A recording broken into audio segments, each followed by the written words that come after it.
Welcome or welcome back to the Unraveling Soprano. I'm Heather, and this is my podcast where I talk about my makes from the week, whether that be knitting or crochet or sewing. Today, I just pretty much am going to focus on my knitting. I'm going to start with telling you what I'm wearing. This is the blocked deep wood sweater, knit in Knit Picks Provincial Tweed in Winter Walk, and I love it. Blocked. Last time I talked to you all, I was worried about the sleeve length, and it blocked out perfectly. It's great. It's exactly where I want it to hit. It's super cozy, super comfortable. I think I'm gonna get a ton of wear out of this. So I'm really, really excited about this finished make now that it's like completely finished. Yeah, so I'm feeling myself. I'm feeling myself in the sweater. All right, so the next project, this is probably gonna end up being a pretty short podcast, just depending on how much I talk about each knit. So this is the Seedling shawl from the 52 Weeks of Scarves by Lane Publishing. I don't know if I've gotten too much work on it this week. I had identified some spots where I had thought I had dropped some stitches. So I had this area where there looks like there's a hole. I took some time and I really just figured out what, I still have no idea what's going on with these stitches because there is a hole, but nothing is laddering down. So the as much as I pull and manipulate the area, there's no, all the stitches are anchored to something. So that makes me think that I didn't slip a stitch because it's all anchored. I know at one point I thought I had a weird stitch count, so I knit two together to get rid of that, and that's kind of where this whole thing began, where I was like, oh, I'm messing with the pattern. So maybe that's why I'm seeing a hole there, is because I knit two together, and the way that the pattern works, it naturally has a little bit more space because the stitches are together instead of having their own space. I'm thinking that if that is the case, I will just be able to block this out. This is not going to be a noticeable thing, and where it is in the scarf, it's not super noticeable anyways. But yeah, that's not a drop stitch, but it is a bit of a weirdness in the pattern. I anticipate when I get to the end of these repeats, I'm going to have to do more rows I feel like I'm gonna have to do at least 2 increase rows to make sure that I have the appropriate amount of stitches. I have no idea how many stitches I have on the needles right now because it doesn't seem worth counting because I'm increasing pretty much every row. So it's not like I'm gonna increase and then do a row of just plain stockinette or something, and then I can count and get my bearings. We don't have that until I'm done with all of these repeats. So hopefully I didn't screw it up. There was another area where I thought I dropped a stitch. I investigated that as well, and I can't even find that now.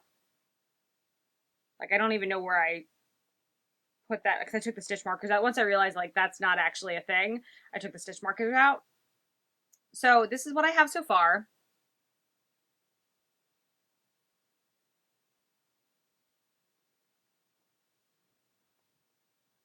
Can't really show it that well. I still really like the color. The project, I need to force myself to work more, because I wanted to finish this before January was over, and I don't know how possible that is because we'll talk about it in a second. I kind of did another cast on, which I knew I was going to do, but it's been a lot more of an enjoyable knit, so I've been gravitating towards that instead. And I think part of it is the color. And part of it is the fact that it is a top-down construction. And that is just more, like, it's more stuck in it. And so that's more enticing to me than doing back and forth with lots and lots of slip stitches. But my goal this week is to give some concerted time, or some dedicated time, to at least getting to the point where I'm at the eyelet section. I think I have to do like 36 repeats of those 4, and I just finished repeat 15 of the pattern. So I have a long ways to go. If by next week, I mean, honestly, by next week, if I get all 36, oh, that'd be amazing. I don't know how possible that is. But if I can at least get to like 25 repeats, that would be great. So that is the seedling shawl. It's just kind of plugging away. My next cast on that I cast on this week, brand new cast on, is the Aros sweater by Petite Knit. And this has been so much fun. I'm surprised how quick this has been going. That's what I have so far. So basically I have, you knit this in, it's got this contiguous shoulder construction, which looks like, when worn, a set-in sleeve, which on me, because of like the width of my shoulders and how I am constructed, I look really good in a set-in sleeve. Drop shoulders tends to make, I mean, I think anybody can pull off anything if you have enough confidence, but I do find that a drop shoulder makes my bust line look even bigger, and that's not always what I'm going for. So I think that this is going to look really great on. So what you do is you knit, you start knitting back and forth to get this, the shoulder detail. And then eventually when you get, will connect it into the round. And then do raglan shaping. So I'm on the raglan shaping. I'm almost done with the raglan shaping. Can't really tell, because it's still on the needles, if it's a good fit. I'm knitting this in the size small. I did a like partial gauge swatch. I did not do a full gauge swatch. I know that Petite Knit is a tight knitter. I know that I've even when I think I have gauge, I don't. My gauge is too big. And it's partially because I know if you knit a bigger gauge and you block it, that it's going to give you a better idea of whether or not you're going to hit the same gauge. But I don't like doing it.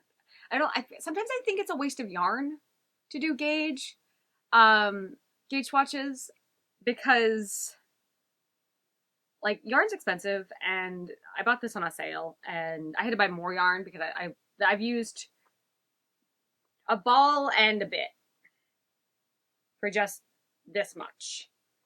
And Petite Knit uses, I think she uses a fingering and a lace to make a DK. And then I think for the size I'm making, it's like 250 grams or 200 grams of a lace, and then 150 grams, or no, I think it's a fingering and a lace. Yeah, I think I said that, sorry. The coffee's still hitting.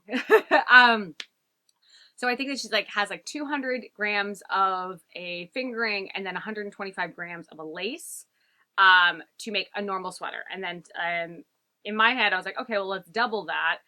But I'm doing it in DK because I don't like because I don't want to spend the money in buying both a fingering and a lace, even though I'm sure that the texture is great. That's not in my budget.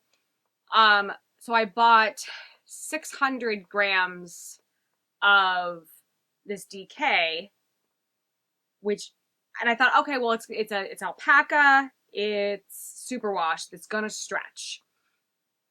I don't think it's going to stretch enough for what I have. I think that I have a really long sweaters quantity, like maybe like a tunic length sweater quantity.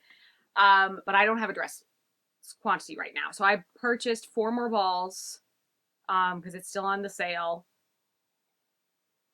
And I just purchased this yarn. There's a pretty good chance it's all within the same dye lot. But I'm concerned about the yarn already. And I don't want this to end up being like a $300 project. I mean, we're not even at $100 yet because of the sale, but yeah, it's fun. I like the project. I love this color. This color is so good. I think that it's a gamble, but I think it's just so good. I'm feeling myself in the viewfinder. But I have 2 more rows of raglan increases.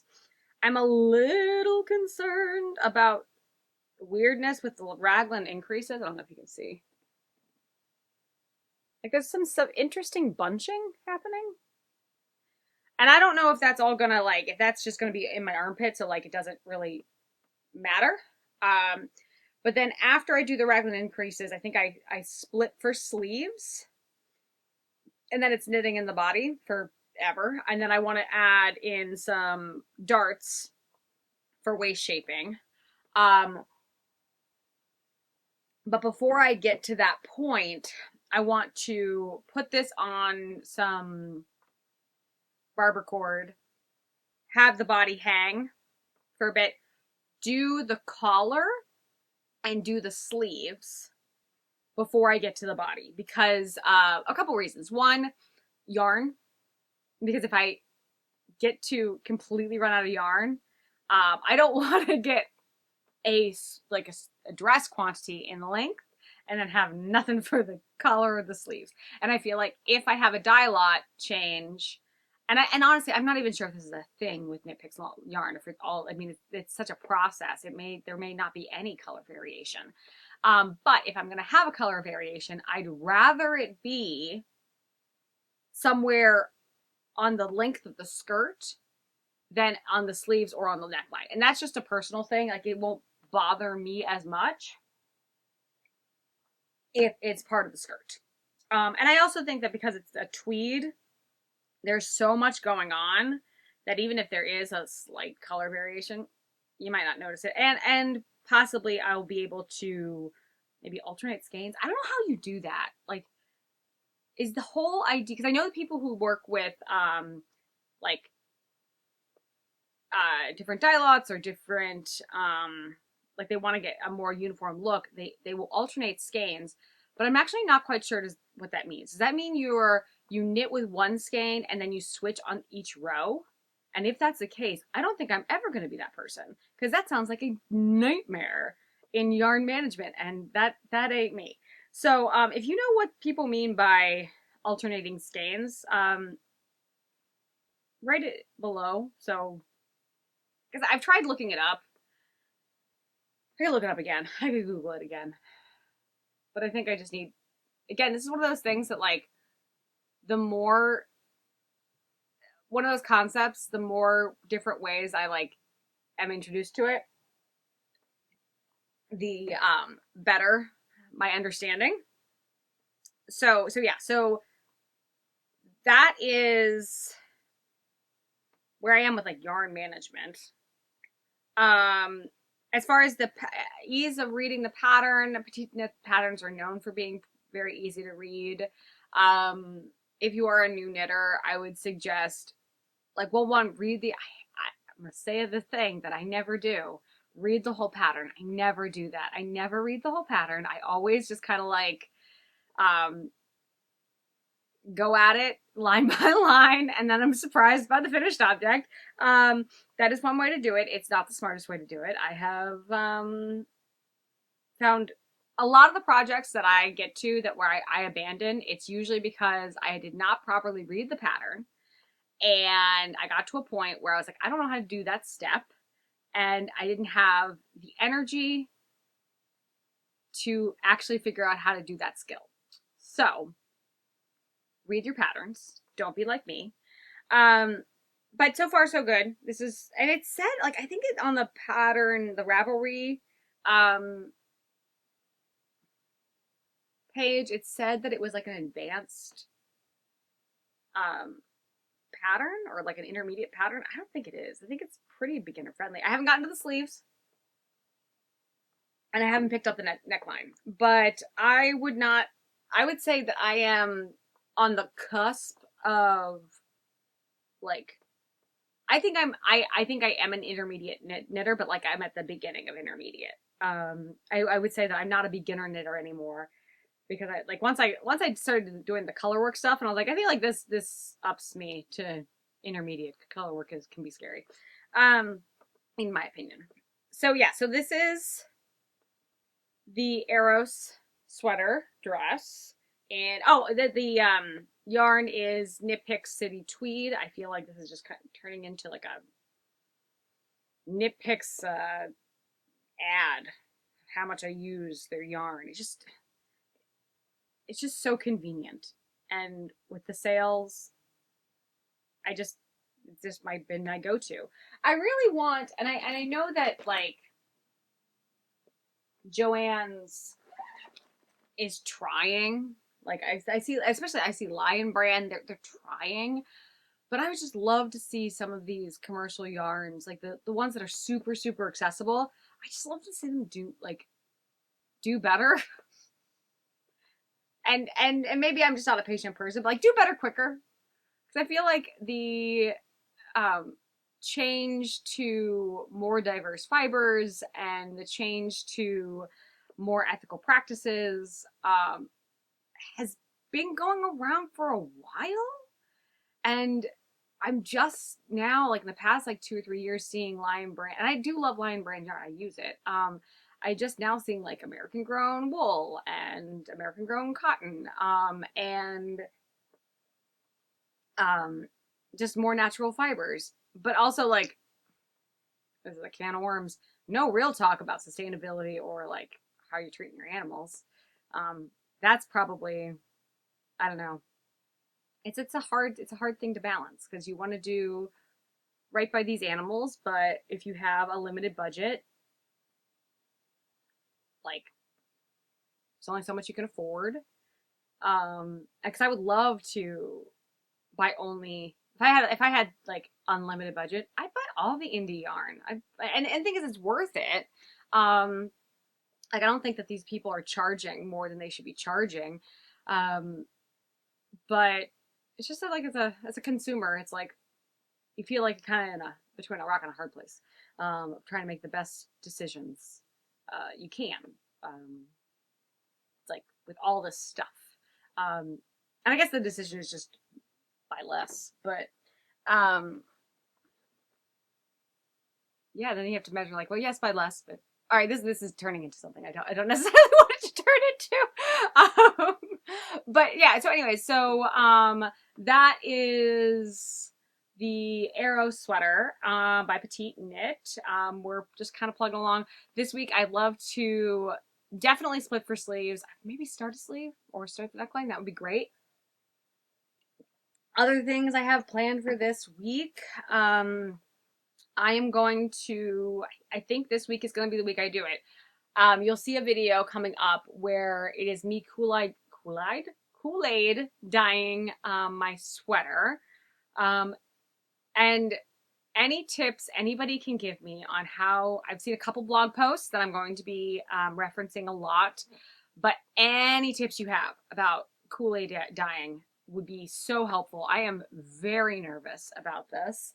Not necessarily, it's not really that I'm worried that I'm going to ruin the sweater. I mean, I'm kind of worried I'm going to ruin the sweater because I do like that sweater, but I'm also worried that, like, the dye's not going to stay. And it's going to transfer to my clothing, because I think I've decided on purple. I got some strawberry lemonade Kool-Aid and some like blue raspberry Kool-Aid, and I'm hoping if I do more strawberry lemonade, I have to see how. I wanted the pink lemonade. I couldn't find the pink lemonade, so I might I might try to go back and try to find pink lemonade Kool-Aid because it's a lighter pink.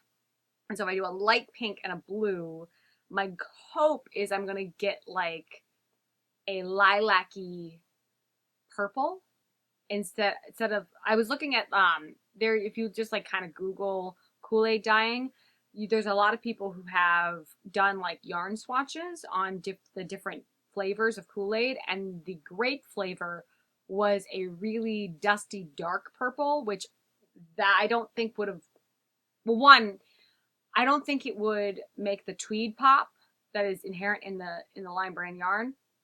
Um, but also I don't think it'd be a very good color for me because it like was really dusty, and like muddy purple.